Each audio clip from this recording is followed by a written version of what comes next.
Uma das consequências da pandemia foi econômica. Em 2020, o PIB mundial recuou por volta de 4%. Diversos países, inclusive o Brasil, iniciaram programas para aliviar o impacto econômico da pandemia. Esses programas vão desde pacotes de incentivo ao desenvolvimento de infraestrutura a auxílio emergencial dado à população. O problema é que muitas pessoas reclamam que o dinheiro disponibilizado no auxílio emergencial, por exemplo, é pouco. Ajuda, mas é pouco. Então por que o governo não gasta mais e simplesmente imprime mais dinheiro para combater a crise? Que tipo de problemas isso poderia trazer? Vale a pena resolver um problema causando outro? Eu sou Pedro Rodrigues e sejam bem-vindos ao Manual do Brasil.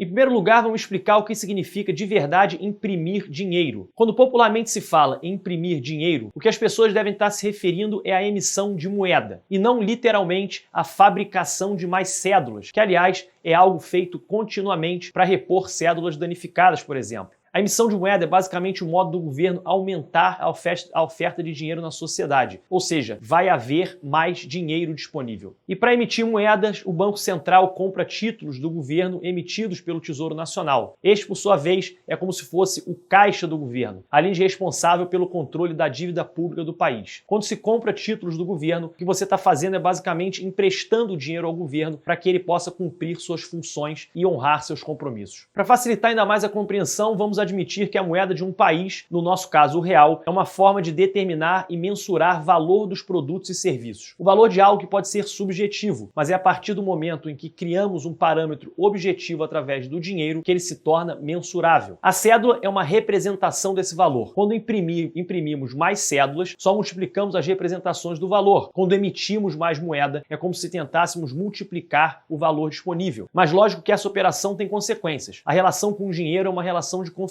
Confiança no quanto a moeda vale, não só em comparação com serviços e bens concretos, como também em comparação a outras moedas. O valor de uma moeda não é determinado arbitrariamente por um decreto, por exemplo. Ela depende de uma concordância comum, observável pela cotação que o mercado estabelece. Se numa sociedade artificialmente se multiplica o valor disponível, ou seja, se há mais moeda, mas sem que os bens e serviços tenham aumentado na mesma proporção, uma consequência esperada é a inflação. Os preços desses serviços e bens vão aumentar, já que, como disse, o valor da moeda não é arbitrário e deve condizer com os bens que representa. Antes de continuarmos nesse assunto, se essa é a sua primeira vez aqui no nosso canal, já se inscreve e aperta o sininho. Inflação, na verdade, não é necessariamente ruim, isso se estiver sob controle. Afinal, se os preços subirem algo como 2% ao ano, por exemplo, e se a renda média acompanhar esse aumento, não haverá perda de poder de compra. Agora, quando não há esse equilíbrio, ou pior, quando se chega numa hiperinflação, aí a história é outra. Se fala em hiperinflação quando a inflação chega a 50% ou mais, apesar da inflação por si poder aumentar por diferentes motivos. A hiperinflação,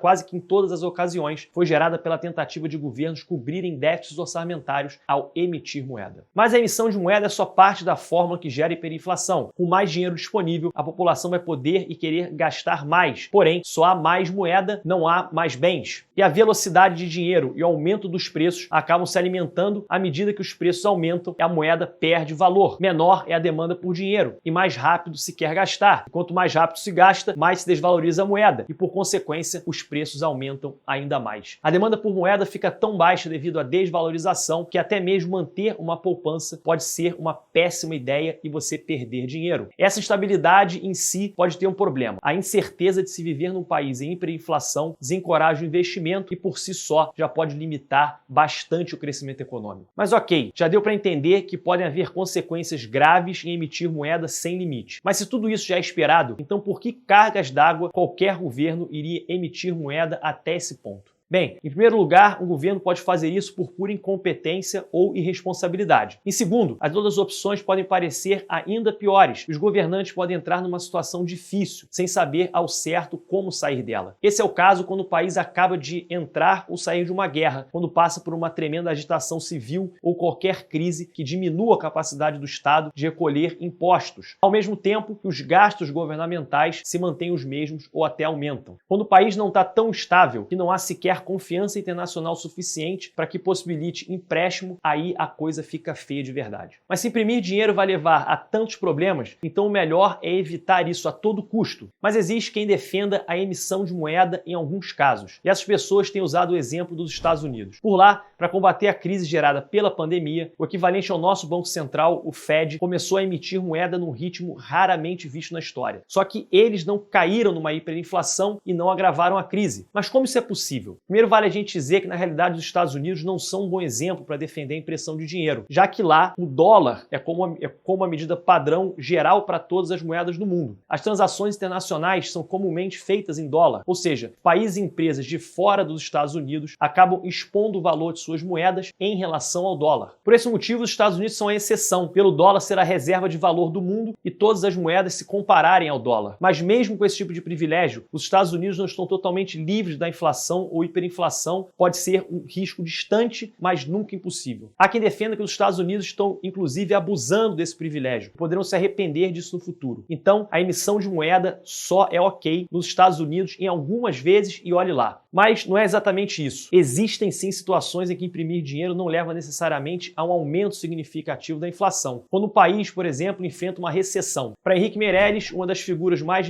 respeitadas na área financeira internacional, ex-presidente internacional do Bank de Boston, ex-ministro da Fazenda e ex-presidente do Banco Central, a emissão de moeda teria sido a melhor saída para o Brasil. De acordo com ele, não só a recessão iria segurar qualquer possibilidade de hiperinflação, como mesmo o aumento do endividamento do governo seria aceitável para combater a crise que a gente está vivendo. Para o ex-ministro, as despesas com medidas emergenciais contra a crise teriam um início, um meio e um fim. Mas empresas entrando em falência, o desmantelamento de parques industriais, isso não acabaria tão cedo sem o maior apoio do governo. Seria bem mais difícil para as empresas se recuperarem. Apesar do calibre de Henrique Meirelles, é bom lembrar que a opinião dele não é unânime. Muitos especialistas temem que o aumento desgovernado da dívida brasileira, caso imprimíssemos mais dinheiro e aumentássemos os gastos governamentais, o que, por sua vez, poderia aumentar a desconfiança de investidores internacionais aqui no Brasil. E o que você achou desse vídeo? Esse foi um vídeo inspirado pela pergunta da Heloísa. Ela fez uma sugestão muito boa e por isso fizemos esse vídeo. Você tem algum tema que gostaria que a gente abordasse? Deixa aqui embaixo o seu comentário. Sua ajuda é essencial para fazer o Manual do Brasil crescer cada vez mais. Por isso não esquece de dar o seu like e compartilhar com todos os seus amigos e familiares. Valeu e até o próximo vídeo.